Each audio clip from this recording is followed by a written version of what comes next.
Olá! Uma doença aparentemente nova no Brasil, com registro inicial apenas em abril do ano passado, o Zika vírus é uma infecção causada pelo mosquito Aedes aegypti, através da picada desse mosquito em uma pessoa que tem o vírus, transmitindo para outra não infectada também através da picada. Para falar sobre esse assunto que tem trazido tanta polêmica e dúvida em todo o país e principalmente em nosso estado, eu converso com a médica infectologista Juliana Gerhardt. Tudo bem, doutora Juliana? Tudo bem. Bom, a dengue, a chikungunya e agora vírus Zika são transmitidos pelo mesmo mosquito, certo? Certo. O Aedes aegypti, como eu falei inicialmente, possuem sintomas muito parecidos. Febre, dores atrás dos olhos e dores musculares. Mas qual é a diferença entre esses três vírus? Bom, então, eles fazem parte da mesma família, né? Então, por isso, a forma de transmissão ser a mesma e os sintomas básicos também serem os mesmos.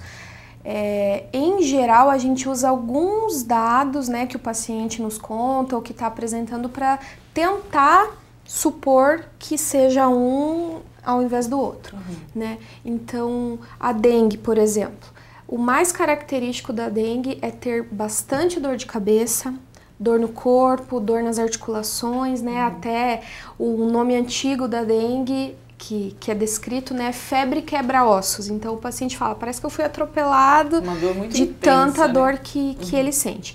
No chikungunya, existe essas dores, mas elas costumam ficar mais restritas às articulações. Certo. Então ela pode até ficar inchada, ficar vermelha, né, o que a gente chama de artrite, mas os músculos em si talvez não tenham, né, tanta dor.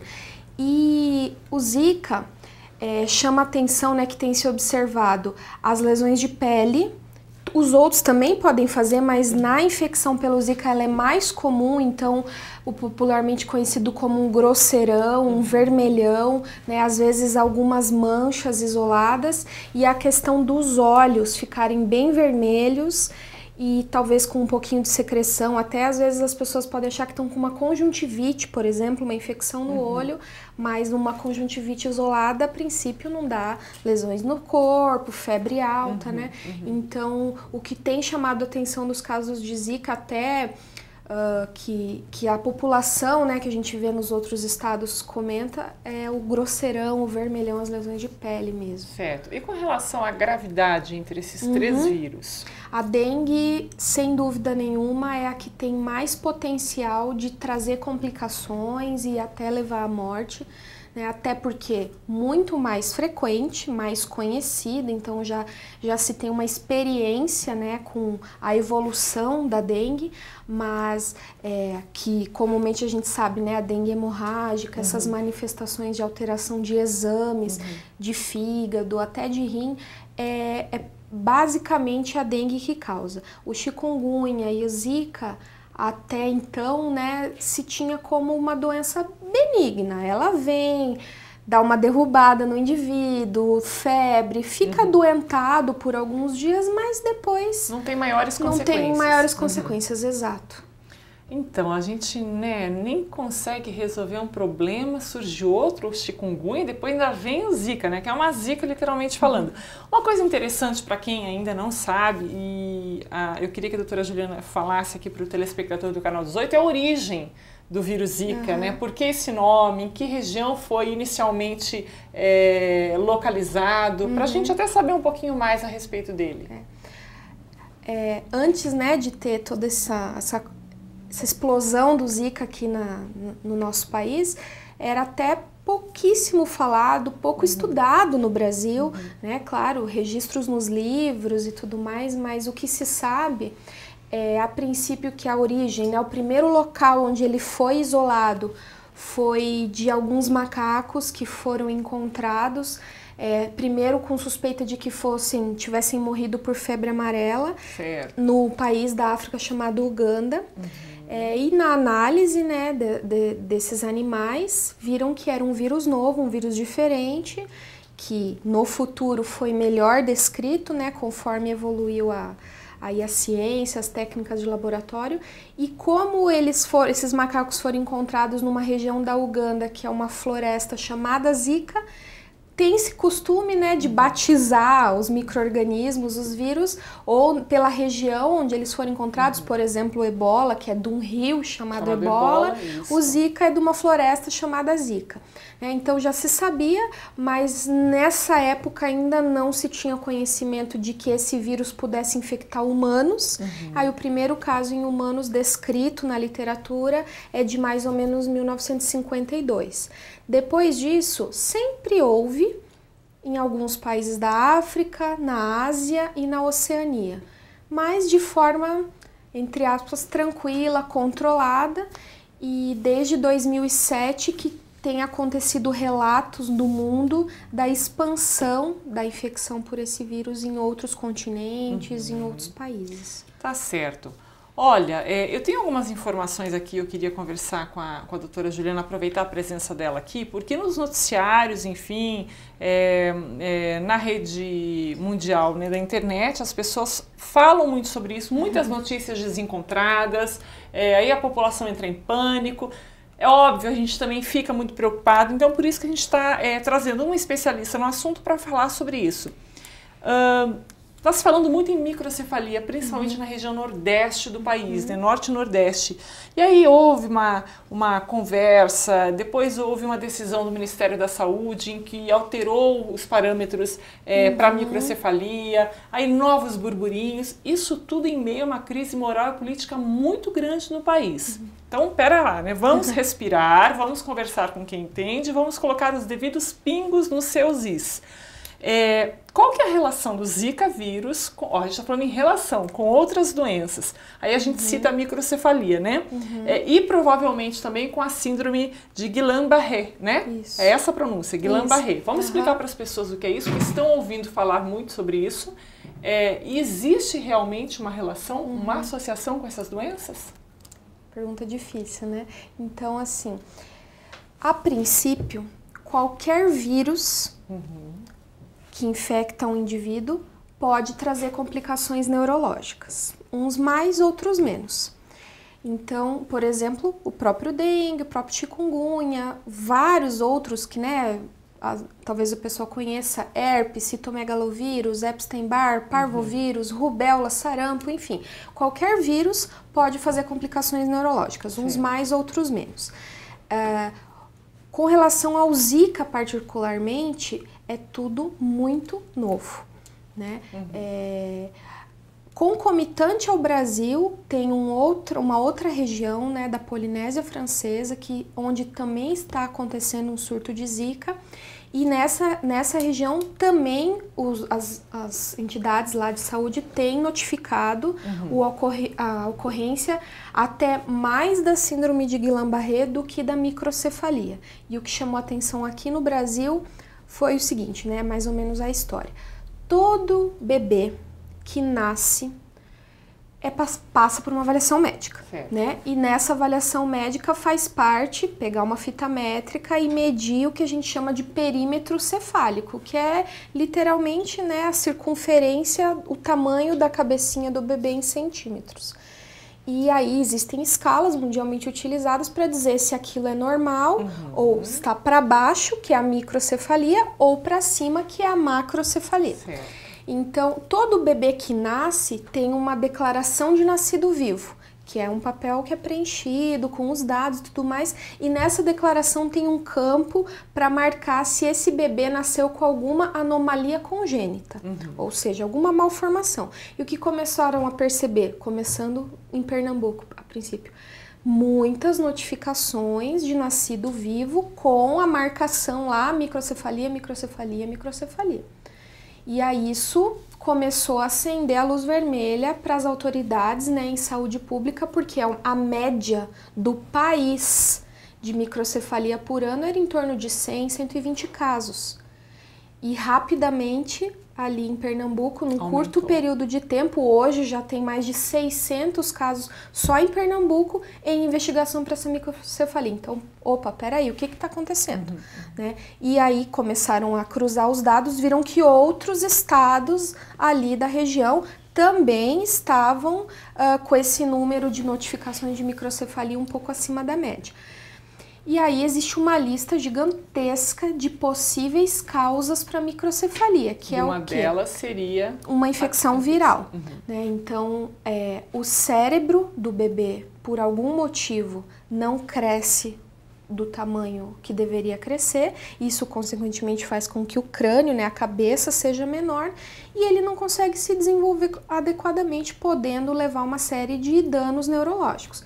Então, já se sabe que fumar, usar drogas, usar alguns medicamentos especiais, por exemplo, para convulsão, para câncer, podem levar o bebê a nascer com isso, e uma série de infecções.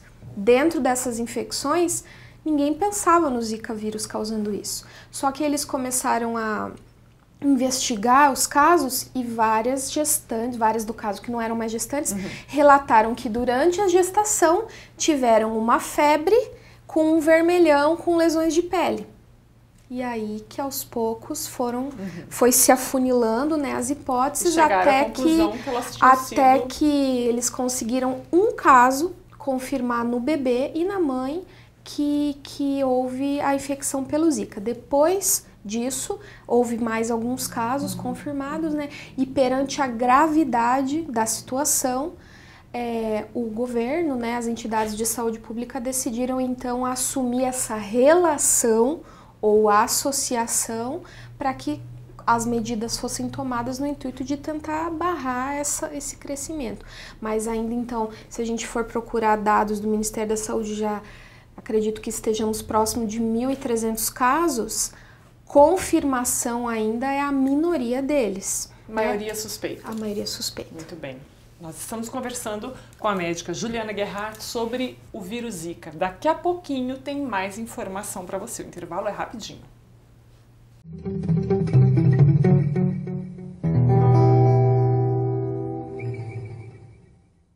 Desde que iniciamos nossos trabalhos, passamos por várias crises. Mas o tempo passou, as crises se foram e 20 anos depois, estamos aqui. A maior lição aprendida nesse tempo é que o diferencial de qualquer empresa, a toda hora, é o atendimento. É por isso que a Dinâmica investe em sistemas de controle e gestão, treinamento e desenvolvimento dos colaboradores e em estrutura física para maior conforto da equipe. Excelência no atendimento. Foi por essa via que vencemos no passado. E é por ela que venceremos no presente e no futuro.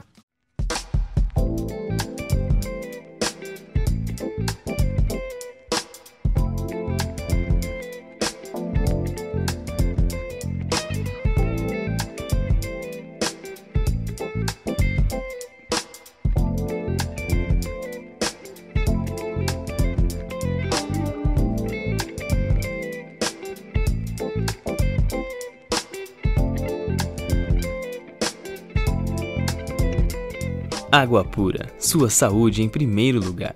Rua Mato Grosso 2488, telefone 3306-1446. 48 anos de experiência, carregando respeito e credibilidade. Doutor Álvaro Largura, o bioquímico. Descubra o Laboratório Biovel.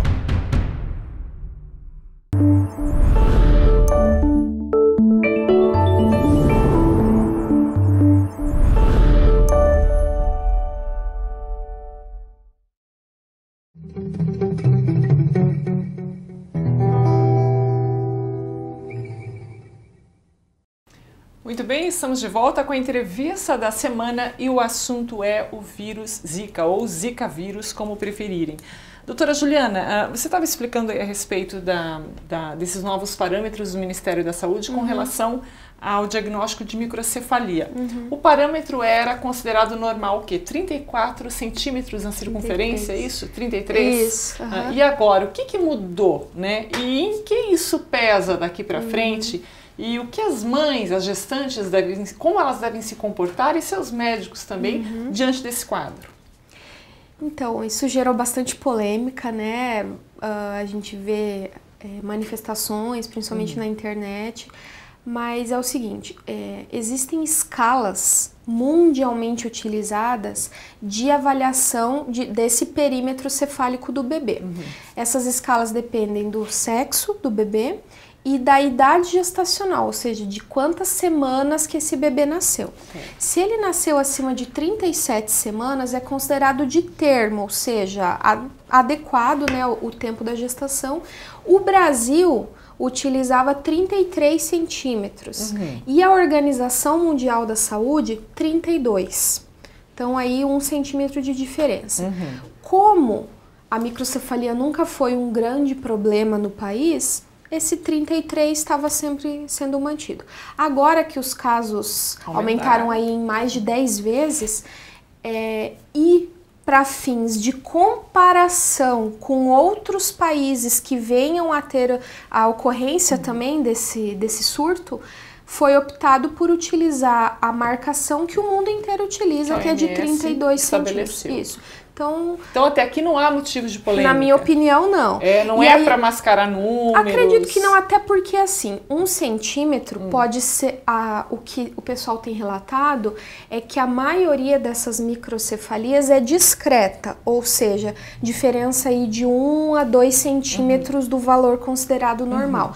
Então, esse 32 para o 33, que na prática não faria diferença, pode gerar, além de um estresse e um pânico para aquela família, talvez desnecessário, né? Infelizmente, talvez para a população, né? Em saúde pública, a gente tem que pensar em custo também. Sem dúvida. Né? Nós não somos um país considerado rico, um país muito populoso, e os exames e os acompanhamentos todos custam muito caro para o Estado, né? Então, expor aquela criança a inúmeras tomografias de crânio, que é radiação tem suas consequências, inúmeras coletas de exames, frequentar hospitais sem necessidade, né? Acho que foi um bom senso aí que prevaleceu para tomar essa decisão. Até porque depois dessa decisão saiu o fluxograma, né, do que fazer se houver a suspeita. E é um fluxograma enorme, muitas coisas que tem que ser feitas com essa mulher, no caso se ainda tiver gestante, e com esse bebê. E são observações que nós temos que fazer também aqui no estado do Paraná, na nossa região oeste do estado, mas é uma preocupação que tem que ter aqui em nível nacional. Com certeza. Para nossa infelicidade, né, o Aedes aegypti está entre nós, sempre esteve, né, então basta chegar alguém doente, alguém infectado, para o mosquito começar o ciclo. Aqui na nossa região já houve casos suspeitos, mas a princípio ainda oficialmente nada publicado de casos confirmados. No Paraná, do Zika vírus, quais são os municípios que foram considerados suspeitos? Que a gente tem informação, São Miguel do Iguaçu, do Oeste e Foz do Iguaçu. Desculpa, São Miguel do Iguaçu, Paraná. São Miguel do Oeste, Santa Catarina, a gente se confunde. São Miguel do Iguaçu e Foz do Iguaçu também. Né? Mas nada confirmado. De acordo com o que nos passaram, não, a gente sempre tenta, né, conversar com as autoridades para tá por dentro aí dos casos. Infelizmente pode ter passado, né, alguma coisa, porque a grande questão é, a maioria das pessoas que estão infectadas pelo vírus podem não ter sintomas, então não vai nem procurar um médico. Segundo, são sintomas que duram poucos dias. Então, às vezes, o indivíduo tá em casa, tá com febre, tá doente, mas, tô bem, vai passar logo, e não procura atendimento médico. Então, isso pode fazer com que alguns casos estejam passando desapercebidos, depois a pessoa melhora, né? O perigo real é para gestantes, então. A grande consequência é para gestante e para o bebê. Então a gente tem que tomar esse cuidado também, principalmente as futuras mãezinhas, né? Com certeza. E a síndrome de Guillain-Barré? Né? Vamos explicar para as pessoas o que é a síndrome, né? De que forma se manifesta os sintomas, né? E quando se deve ter a suspeita e a relação com o Zika vírus? Então, assim, ela tem esse nome, né? De uma pessoa que a descreveu. Todo ano ocorrem casos, inclusive aqui na nossa região. A síndrome de Guillain-Barré, ela faz parte de um grupo de doenças que se chamam paralisias flácidas agudas. Então, o outro exemplo que felizmente está erradicado do nosso meio é a poliomielite, mas que sempre, né, estamos alertas aí para a ocorrência de casos. Em geral, a poliomielite tem o seu próprio vírus. A Guillain-Barré, ela é uma doença autoimune, ou seja, o próprio organismo do indivíduo começa a desenvolver anticorpos que vão destruir os neurônios, né? A bainha de mielina dos neurônios, principalmente da medula. É um pouco difícil, né, de entender, uma síndrome neurológica um pouco complicada. Mas o que se sabe é que na grande maioria das vezes essa síndrome, ela ocorre após uma infecção. Pode ser por bactéria, como pode ser por vírus. E o Zika vírus é um dos vírus que, após dar aquela fase aguda, o indivíduo pode evoluir com essa síndrome de Guillain-Barré. O quadro clínico, basicamente, é descrito assim: de baixo para cima, digamos, dos pés para cima, começa-se a sentir formigamentos que rapidamente evoluem para perda de força, até que pode acontecer de a pessoa evoluir para o que se chama de plegia, né, perda total da força, e se acometer o músculo diafragma, que é esse músculo que controla a respiração, ela pode desenvolver uma insuficiência respiratória, mas ela é autolimitada, então ela vem, pode ser muito grave, mas com um adequado tratamento, a maioria das pessoas se recupera depois. Isso em qualquer idade? Qualquer idade ela pode acontecer. Então, essa vigilância sobre a Guillain-Barré sempre existiu e vai continuar existindo. Então, todo paciente que procura o serviço de saúde com esse grupo de doenças, com paralisia flácida a gente fala por quê? Porque fica sem os movimentos, o Guillain-Barré já é investigado, né? Então, agora surgiu mais um vírusinho para entrar na lista, né, das possíveis causas. Exatamente. Então, para os adultos, para os homens, para as pessoas não grávidas, seria esse o maior risco de complicação, mas ainda, a princípio, não muito importante aqui no nosso país. Sempre temos que estar alertas, mas acho que a questão da microcefalia aqui está chamando mais atenção. Certo. Agora, voltando então para esse assunto, doutora Juliana, o Ministério da Saúde recomenda, e as secretarias de saúde daqueles estados da região norte do país recomendam que as mulheres adiem a gravidez, né, se puderem adiar a gravidez, até isso tudo ser controlado. Essa observação, essa recomendação pode ser feita na nossa região também? Cabe aqui? É muito delicado esse assunto, né? Claro, se for uma gravidez planejada, né, em geral envolve muitos aspectos emocionais, psicológicos, a decisão, né, de um casal de ter um ou mais filhos, muitas vezes as pessoas que já estão em tratamento para engravidar, né, que hoje a ciência nos dá essas possibilidades. Então, é bastante delicado se fazer essa recomendação assim, não engravidem. De forma taxativa, né? Mas eu acho que é difícil, né? Mas as mulheres, os casais, talvez dentro do possível pudessem adiar um pouquinho, até talvez a gente ter mais respostas, né? Conhecer melhor aqui na nossa região o que está acontecendo, se vai aumentar muito o número de casos, vai que felizmente, se Deus quiser, não chegue até nós, né? Mas isso pode mudar, isso muda diariamente. Então, a minha recomendação como médica, se algum paciente me perguntar, é tentar adiar um pouquinho, né? Se realmente for o desejo do casal, tiver realmente em tratamento ou achar que já não pode esperar mais, tudo bem, né? Mas aí os cuidados vão ter que ser redobrados. Sempre, né? Bom, para finalizar, o que a gente pode fazer para haver uma prevenção eficaz, né, efetiva contra essa doença? O que as pessoas podem fazer na sua casa, no seu trabalho? Não adianta só as pessoas responsáveis pela saúde pública fazerem campanhas. A gente viu o exército nas ruas agora, naquelas regiões que nós comentamos aqui, trabalhando. Quer dizer, uma coisa que a gente pode fazer, né? Saneamento básico, você cuidar do seu lixo, você prestar atenção na sua casa para evitar a proliferação do Aedes aegypti. O nosso inimigo é esse mosquito. Agora, A responsabilidade Exatamente. também é muito nossa, né? Muito, O que a muito. gente tem que fazer, doutora? A responsabilidade, né, é de todos. Pode-se, dependendo da opinião, né, de cada um, delegar isso às autoridades, mas o fato é que as pessoas, os grupos populacionais, os bairros, as cidades não estão tomando todas as medidas necessárias para contenção desse mosquito. Tanto que, ano a ano, os casos de dengue no nosso país aumentam de uma maneira, né, fora do comum, inclusive, infelizmente, com mais mortes a cada ano, né? A orientação principal, então, é o combate ao mosquito. Para vocês terem uma ideia, né, acredita-se que o mosquito ele tem capacidade de voar num círculo de 200 metros. Então, não basta só você cuidar da sua casa.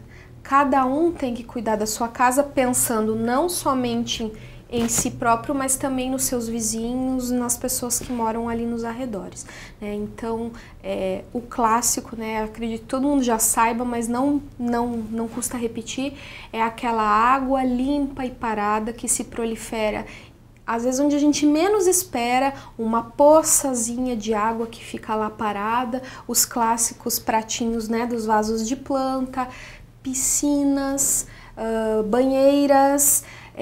O grande problema, né, terrenos baldios, talvez com móveis, pneus, garrafas e assim por diante, e não basta só tirar aquela água parada, mas também o que se recomenda é que lavem os pratinhos, lave o chão, caixas d'água, calhas. Vire com a boca para baixo, para não criar outro reservatório. Para não criar novamente. As pessoas, por exemplo, que têm casas que estão vazias para alugar, para vender, terrenos, que cuidem disso também, né? Nesses lugares, geralmente, é onde é mais difícil o acesso para o controle e onde podem ter focos. Além do cuidado com o mosquito, o cuidado com você, né? O cuidado com si próprio. Então, quem tiver hoje no Brasil com aqueles sintomas, febre, manchas pelo corpo, dores pelo corpo e olho vermelho, olho inchado, procurar atendimento médico, principalmente, claro, se for gestante, né? Porque já existe um fluxograma de exames que vão ser necessários ser solicitados para essa pessoa. Aqui no nosso estado, esses exames serão encaminhados para Curitiba, né, onde eles são centralizados para a sua realização. Então, sintomas igual procurar o médico. E para prevenção também, evitar picadas de mosquito. Então, como que a gente pode fazer? Telas nas janelas, que é algo que antigamente se fazia muito, hoje em dia o pessoal tem abandonado um pouco, mas se ali na tua região onde você mora tem muito mosquito, o ideal é telar as janelas e incorporar no seu dia a dia o repelente, né? São poucas as pessoas que usam repelente com frequência, geralmente quem é alérgico a picada de mosquito e tudo mais, crianças, então acaba acostumando quando mas vai para um passeio. passeio. Que a gente também deve incorporar no dia a dia. Deve incorporar, só que é algo que tem que ser avaliado, né, de preferência com algum auxílio médico, porque são muitos repelentes que tem no mercado, muitas substâncias, né, princípios ativos, cada um tem um tempo de duração que tem que ser reaplicado com frequências diferentes, um mais indicado para gestante, outro mais indicado para criança, então alguns pequenos cuidados, né. Esses repelentes naturais, como citronela, velas... Limão com cravo, isso é válido, na internet mas... tem muita imagem lá, um limão cortado ao meio cheio de cravinhos, né? Repelente natural, funciona ou não? Não tem comprovação, né? Então na acho dúvida, assim, dá pra mal deixar, não faz, mal não exatamente. Faz. Então a gente deixa então lá. É algo a mais, mas o que se tem comprovação realmente são os repelentes e de preferência a gestante, se souber de algum amigo, algum familiar que está doente, tentar não ter um contato muito próximo naquele período da doença, né, da outra pessoa, para evitar algum risco de transmissão. Perfeito. Né? Doutora Juliana, muito obrigada pelas informações muito úteis para todo mundo que está em casa, né? Todo mundo preocupado com dengue, com chikungunya agora, com zika vírus. Então, vamos fazer a nossa parte. Não adianta a gente só, né, descer a lenha aí no poder público, né?